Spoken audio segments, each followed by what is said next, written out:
Now, let's try this shit again.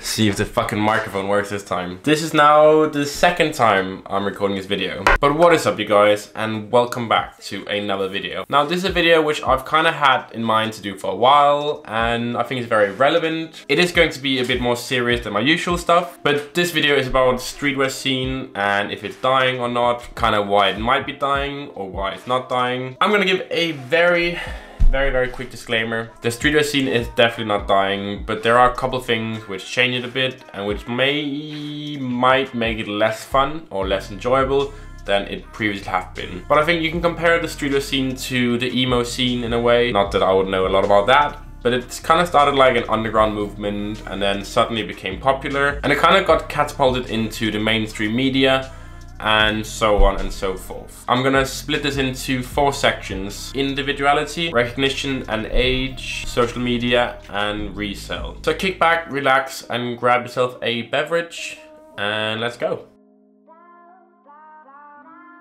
So first topic we're gonna be dealing with is in terms of individuality. When you look on streetwear now and today, it doesn't seem very individual to me. I think the main problem is how there are a few brands which really take the whole spotlight in streetwear. And those are particularly Supreme, Palace, Babe, Yeezy, Gosha, Fear of God. They kind of seem like the main contenders and where people really buy into it. In a way, they kind of take all the spotlight from smaller brands, so it might be harder to really break through. But there are a couple of reasons for that. Those brands are very popular because you can always buy them and then sell them on and then make a lot of your money back. With other brands, it might not be the same. Another thing about individuality is that because Supreme and streetwear essentially have become so mainstream and so popular, it's been targeted by all the high street stores, H&M, Zara, ASOS, Topman, Mango, whatever.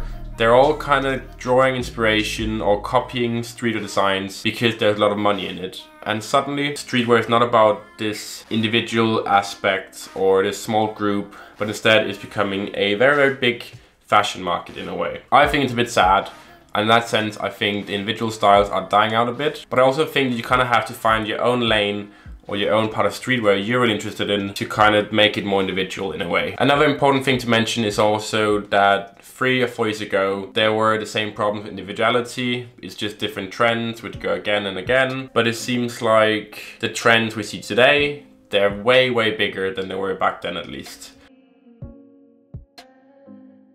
The next spot on a list or next checklist is recognition and age. So everyone kind of does things to get recognition or to get rewarded in a way, and we all measure it differently or appreciate it differently. Some people might feel recognized if they have a lot of Instagram followers, subscribers, comments, likes. Some people might be more drawn towards the money aspect. Some people might be drawn more towards having limited edition items, or by getting loads of girls or boys, whatever it is. We all have different ways of feeling recognized for what we do. And I think a very big thing in the streetwear scene currently is that you get recognized for what you wear, how expensive it is, how limited it is.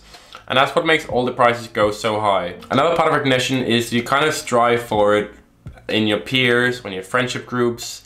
And I think in a way you get pressurized to go into that point where you have to spend money to become that guy who has the cool clothes, or the ability to spend money on things. And I think that's what makes it sad for me, is that suddenly it doesn't really become about streetwear or fashion, but it becomes about money and how much stuff you can actually buy. You essentially buy yourself your way in to get recognition, and I think that's a sad part in a way. Almost the more money you have, the more recognition you get. And it's kind of making it into this penis measuring competition of how much money can I spend, how limited is my stuff, how big is my collection. And it becomes less of a hobby, I think, and more of a, I have all this shit, what do you have? When it comes to the age aspect, I think younger people are more influenced or easier to influence than a bit of older people. And I think especially when you're younger is when you really strive for recognition. And I think that also makes you buy box logos for £400. In a way, it's sad because you kind of lose the feeling of money and how much money is actually worth. One Supreme North Face jacket, let's say it sells for £1,000. Suddenly you feel like every jacket should cost £1,000 or something like that. And that's completely utter crazy. This very topic is on social media, and social media is undeniably one of the biggest ways where streetwear has like grown as a way. 5 or 6 years ago, you didn't have High Sobriety, Complex, Hype Beasts, but now it seems like they all divert their attention towards Supreme and streetwear. At every single fucking Supreme drop, there is at least 20 photographers, YouTubers, vloggers, whatever, including me. Like, I'm a part of it as well. They know Supreme's gonna get clicks. They know this and they know that. So it becomes like a fucking circle jerk of who can get the most views on something, or who can get the most likes, who can get this and that. And in a way, it's like social media and mainstream publications which really fund the trends and lead them and guide them and create them. And that's good in a way, but at the same time, it takes it away from individuality and small groups and communities into something way, way bigger. It's good that it makes it a lot more international, but at the same time, it kind of ruins how it started, essentially turning into what it's becoming now. I'm not complaining because that's kind of how I got into it. I got into streetwear through the basement, I'd say.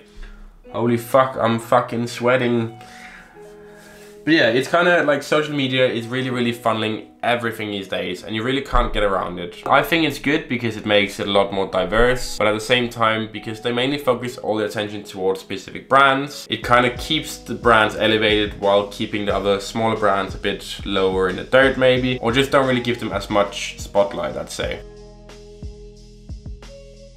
So the last topic I want to get into is the whole reselling thing. I don't know if there's been anything previously. Reselling is massive. It's been around for a while with Jordans and sneakers in particular, but it's only been the last 3 years or so where Supreme has really been hit by it, I'd say, or streetwear in general. Yeezys, Supreme, Jordans, whatever, they all resell for stupid money now. And in a way it's good because you can always buy stuff and then know you're able to sell it to buy new stuff. But at the same time, you've got people where it's their actual job to buy things to sell them. The people who actually want the stuff, they can't get it unless they pay a premium on it. And people start buying things to buy it instead of buying to wear it. And I think that defeats the purpose in a way, because it becomes about making money and not about the culture or the group aspect or helping friends. For me, it kind of loses its soul in a way, just buying things to sell it on. I know I did it with the Yeezys and I'm guilty in that sense, but it's so easy. It's so easy to make money that way that it's almost a sad way to do it.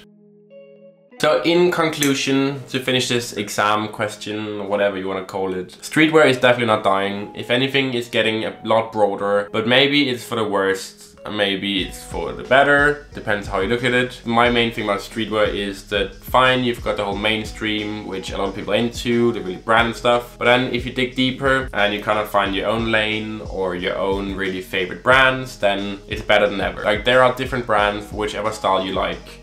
If it's Parisian, you can have a little Carbon. Do you like South Korea? Adder Error. Do you like Techwear? Acronym. So that way there's hundreds of brands for every single style you like, but it's all about finding yourself and finding a style you like and the kind of streetwear you like. And I think that's what always comes back to. Streetwear and fashion is always subjective. It's always about how you see it. It's always about how you buy into it or what you like to wear. And as long as you keep it at that, then it's fine. Like, if you are someone who gets really annoyed when people say you wear stupid shit, then tell them to fuck off. The amount of fucking people I get in the comments saying, Magnus, you dress like shit, or Magnus, why the fuck are you wearing that? If I cared, then, I don't know, I'd wear a black hoodie every single video. Rant over. Streetwear can go fuck itself. Thank you very much for watching.